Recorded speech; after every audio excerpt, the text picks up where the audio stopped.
যে আমি কাকে হত্যা করলাম, আমার সেটাই প্রশ্ন, এবং কীভাবে সেটা প্রমাণ করলো।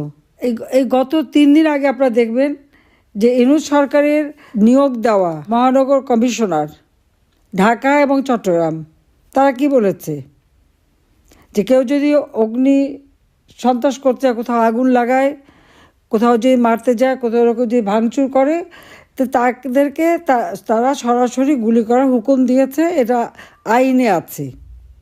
তার আইনে যদি এগুলি থাকে, তাহলে আমার বিরুদ্ধে কি অভিযোগটা কি? গোপালগঞ্জে সেখানে ওই মাটিতে দাঁড়িয়ে আমাদের মহান নেতা জাতির পিতা বঙ্গবন্ধু শেখ মুজিবুর রহমান সম্পর্কে বাজে কথা যখন এই চাংড়া ছোকরারা 2 দিন আগে ছাত্রলীগ করতো, বঙ্গবন্ধুর প্রশংসা তাদের মুখ দিয়ে ফেনা উঠতো, এখন টাকা খেয়ে তারা এখন ইউনূসের দলে ঢুকে জামাত শিবিরের সাথে মিশে এবং এনসিপি পার্টি বানিয়ে ওখানে যে বঙ্গবন্ধুর বিরুদ্ধে আজে বাজে কথা বললে সে এলাকার মানুষ মানবে কেন? তারা ধাওয়া দিছে, তাদের আমাদের লোকদের হাতে কিছুই ছিল না, কোনো অস্ত্রই না, অথচ এদেরকে উদ্ধার করার জন্য সেনাবাহিনী পাঠালো ডক্টর মোহাম্মদ ইউনূস। সেনাপ্রধানকে হুকুম দিল, তারা সেনাবাহিনী পাঠালো, সরাসরি গুলি করার হুকুম দিয়ে দিল ইউনূস, এবং তারা সরাসরি গুলি করে একেবারে যারা ইনোসেন্ট, একটা দোকানে কাজ করতেছিল দাঁড়ানো বা একটা ছাত্র যুবলীগের একজন নেতা, এদেরকে সরাসরি গুলি করে তো মারলই, মাটিতে ফেলে পা দিয়ে গলার মধ্যে সেই আর্মি বুট দিয়ে পাড়া দিয়ে হত্যা করলো। এটা ইউনূসের হুকুমে এই হত্যাকাণ্ড ঘটেছে। কাজী গোপালগঞ্জের যে গণহত্যা, তার হুকুমের আসামি হলো ইউনূস। কিন্তু আমি জানি বাংলাদেশে এখন আইনের শাসন নাই, যা হচ্ছে একতরফা এবং সব জায়গায় দলীয়করণ।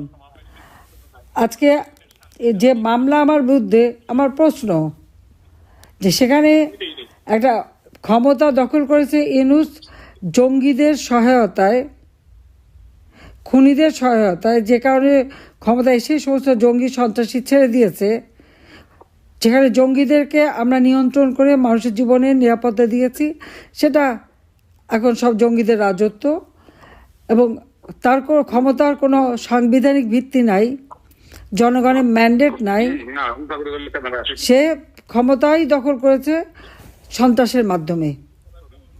আর সন্ত্রাসের মাধ্যমে ক্ষমতা দখল করে একটা অবৈধ ক্ষমতা দখলকারী জনগণের নির্বাচিত যে রাজনৈতিক দল, তাদেরকে ব্যান্ড করে, তাদেরকে নিবন্ধন বাতিল করে। এবং আজকে যে কোর্ট বসিয়েছে, কি ইন্টারন্যাশনাল ক্রিমিনাল কোর্ট, এখানে ইন্টারন্যাশনালটা কি আছে? আর এই কোর্টে বিচার আমাদের বিরুদ্ধে যে অভিযোগ, সেটা তো সিআরপিসিতে দেওয়াই আছে, কিন্তু এখানে বিচারের নামে যে প্রহসন, জজ নিয়োগ দিয়েছে, তার বয়স হলো 72 না 73 বছর। আমাদের দেশে জজ হাইকোর্টে থাকতে পারে 67 বছর বয়স পর্যন্ত, সেখানে কোনো নিয়মের বালাই নাই। যুদ্ধ অপরাধীদের বিচারের জন্য 1973 সালে এই আইন করা হয়েছিল। যারা নারীদের নিয়ে পাকিস্তানি হানাদার বাহিনীর ক্যাম্পে দিয়েছিল নারী ধর্ষণ, হত্যা, লুটপাট, অগ্নিসংযোগ, এইসব কাজে, এবং বুদ্ধিজীবীদের হত্যা, যারা এই কাজে নিয়োজিত, তাদের বিচারের জন্য এই আইন করা। যুদ্ধ অপরাধীদের বিচার যুগ যুগ ধরে সব দেশেই হচ্ছে। দ্বিতীয় বিশ্বযুদ্ধে যে যুদ্ধ অপরাধী, তাদের বিচার এখন পর্যন্ত চলছে।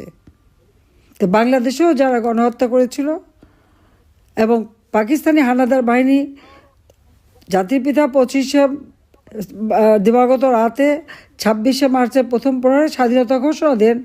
স্বাধীন বাংলাদেশে পাকিস্তানি হানাদার বাহিনী যখন এই গণহত্যা শুরু করে, কাজে সেখানে এটা আন্তর্জাতিক ট্রাইব্যুনাল করা হয়েছিল।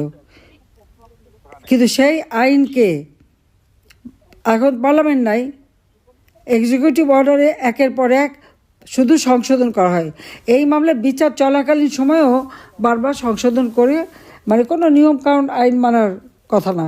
আমার বিরুদ্ধে অপবাদ, আমি নাকি 1400 মানুষকে হত্যা করেছি, জাতিসংঘের মানবাধিকার রিপোর্ট।